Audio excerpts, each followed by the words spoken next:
Questão 43. A quantização da carga elétrica foi descoberta por Robert Millikan ao medir a carga contida em gotas de óleo. Em suas experiências, gotas de óleo caíam entre duas placas paralelas eletrizadas, como mostra a figura.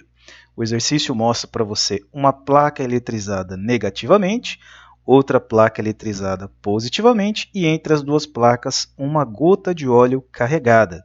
E essas placas, claro, estão ligadas a uma fonte de DDP. Tudo bem? Quando uma diferença de potencial era aplicada às placas, as gotas eram afetadas pelo campo elétrico criado entre elas. Regulando a diferença de potencial entre elas, Millikan conseguiu manter em equilíbrio algumas gotas, devido ao fato de a força do campo elétrico criado pelas duas placas ser igual ao peso da gota. No experimento de Millikan, as duas placas metálicas horizontais estão fixadas a 4 milímetros de distância uma da outra. Nessa prática, a gota de óleo possui 24 vezes 10 a menos 15 kg e a carga elétrica positiva de 4,8 vezes 10 a menos 19 coulombs. Qual a diferença de potencial necessária para manter essa gota em equilíbrio vertical entre as placas?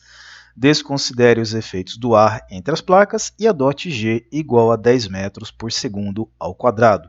O exercício então nos dá como alternativa os itens A, B, C, D e E. Muito bem, pessoal querido, aqui está uma representação simplificada do desenho dado no enunciado da questão.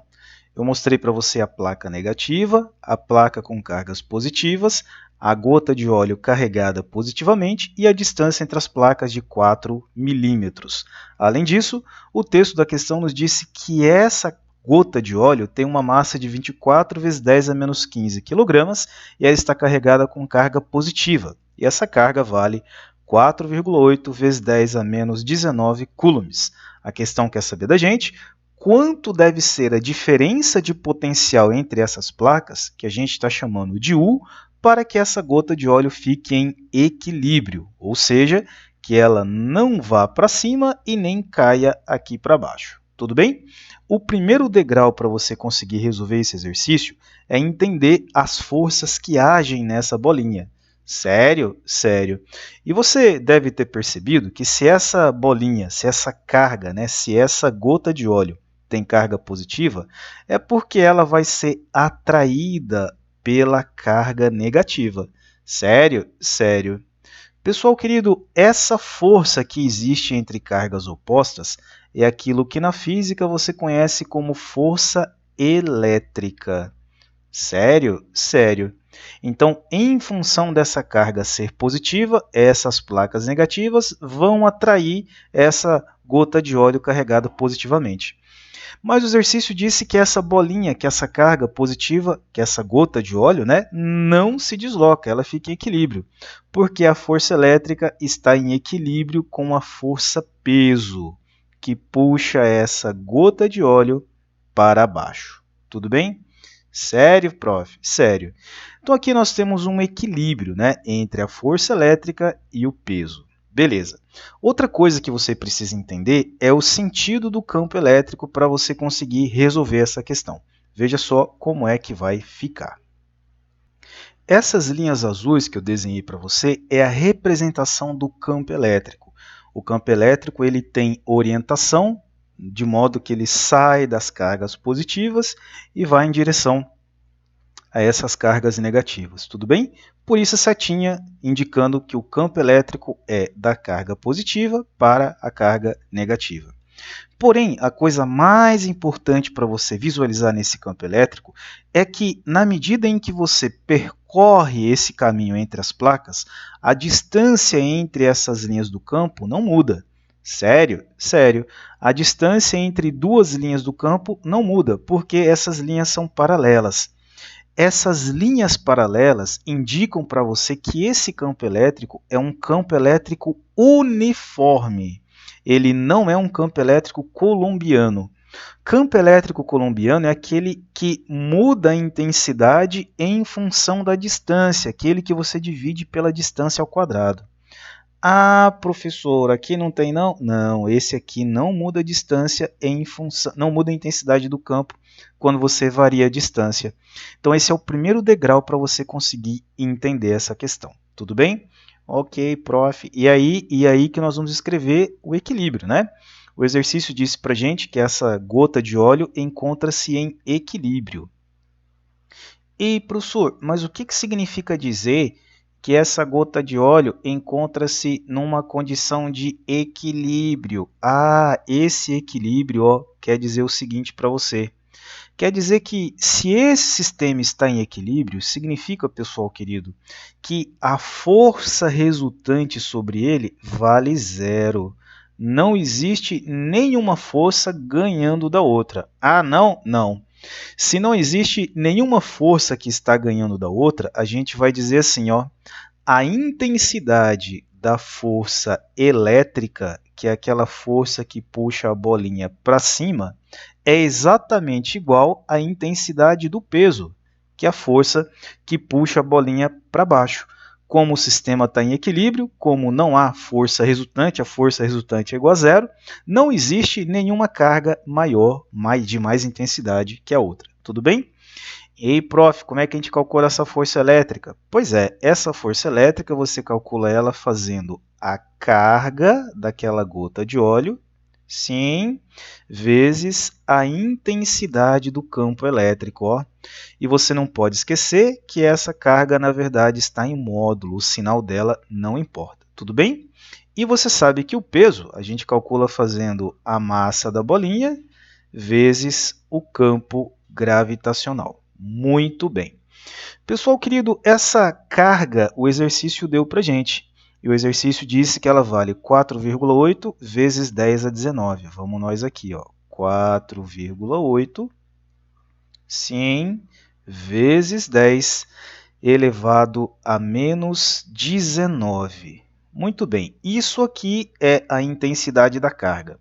Como o nosso campo elétrico não é um campo colombiano, mas o campo elétrico é um campo uniforme, a gente pode calcular esse campo uniforme da seguinte maneira, fazendo a diferença de potencial entre as placas dividido pela distância entre elas.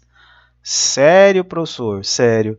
Essa é uma das maneiras de você calcular o campo elétrico uniforme entre duas placas. Então, esse campo elétrico uniforme entre duas placas é a diferença de potencial entre elas dividido pela distância entre as placas. Tudo bem?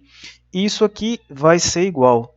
A massa dessa bolinha, o exercício falou para a gente, que vale 24 vezes 10 a menos 15. Vou escrever para você, 24 vezes 10 elevado a menos 15. Maravilha. G, que é o campo gravitacional, você já está acostumado com ele, vale 10 para a gente. Tudo bem? Ok, prof. Outra coisa importante que o exercício nos deu foi a distância entre essas placas, que é 4 milímetros. Mas nós não podemos trabalhar em milímetros, nós precisamos passar isso aqui para metros. E você já sabe que para converter milímetros em metros, basta você multiplicar isso aí por 10 a menos 3, que é a mesma coisa que você dividir por 1.000. E aí nós vamos encontrar então que a distância entre as placas é 4 vezes 10 a menos 3 metros. Tudo bem? Sim, e é exatamente esse valor que eu vou colocar no D de distância entre as placas. Então, nós vamos ter 4,8 vezes 10 a menos 19, sim, que multiplica a diferença de potencial entre as placas, que é o nosso sonho em descobrir, dividido pela distância entre elas, que é esse 4 vezes 10 a menos 3. Tudo bem? Lá do outro lado, multiplicando esse 24 por esse 10, nós vamos encontrar 240 vezes 10 a menos 15. Beleza? Sim, prof. E aí que utilizando aí os fundamentos de matemática, vamos passar esse cara para cá multiplicando. Sério? Sério. E aí vai ficar assim para você, esse 4,8. Epa, mas esse 8 está estranho, né? 4,8 vezes 10 a menos 19 vai vezes, né, a diferença de potencial, que é o que nós queremos. De lá a gente vai encontrar 240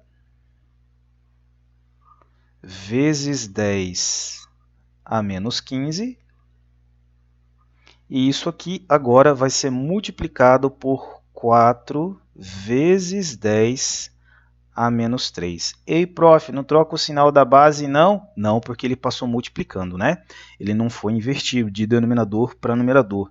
Ele passou multiplicando, tá bom? Ah, tá. E aí, prof, o que acontece? Aí, esse 4,8 que multiplica, ele vai passar para o outro lado dividindo. E a nossa equação vai ficar da seguinte maneira.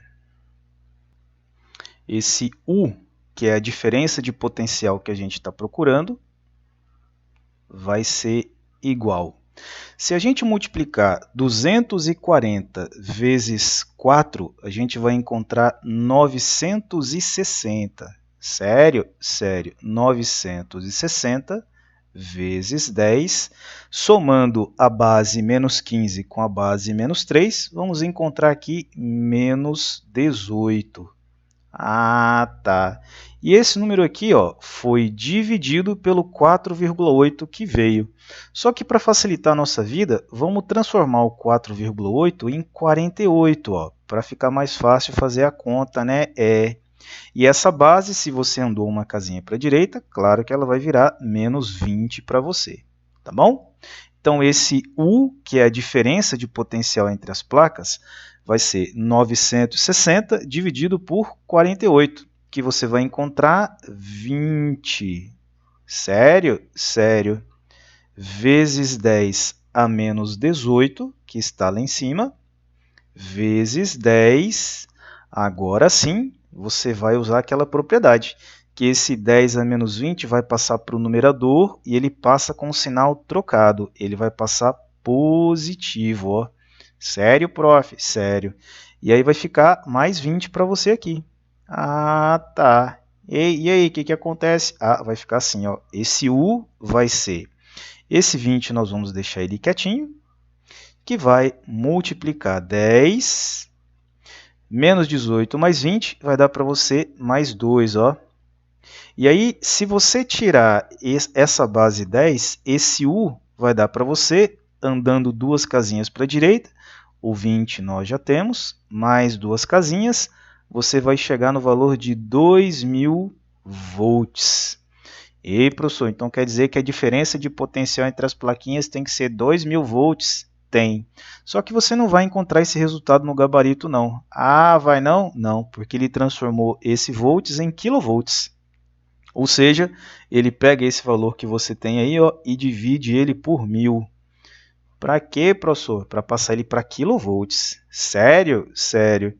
E aí você vai encontrar que essa diferença de potencial vai ser, na verdade, 2 kV, ou seja, kilovolts para você. Tudo bem? Ah, que bacana! Então é assim, e assim nós chegamos então ao gabarito dessa questão. 2 kV, nós ficamos então com a letra E novamente nesse exercício, tá bom? Ou seja, para que essa gota de óleo fique em equilíbrio, para que a força elétrica tenha o mesmo valor da força-peso e não exista força resultante, a diferença de potencial entre as placas tem que ser de 2 kV. Tudo bem? Espero que você tenha entendido, espero que você tenha gostado. Lembrando que a ideia não é só resolver a questão, mas é que você possa realmente aprender física e química. Se você gostou, se foi esse o caso, se inscreva no nosso canal, deixe seu like que é muito importante para a gente e daqui a pouco teremos mais materiais para você aprender física e química de verdade. Tudo bem? Forte abraço para vocês, obrigado pela atenção e até a próxima, galera.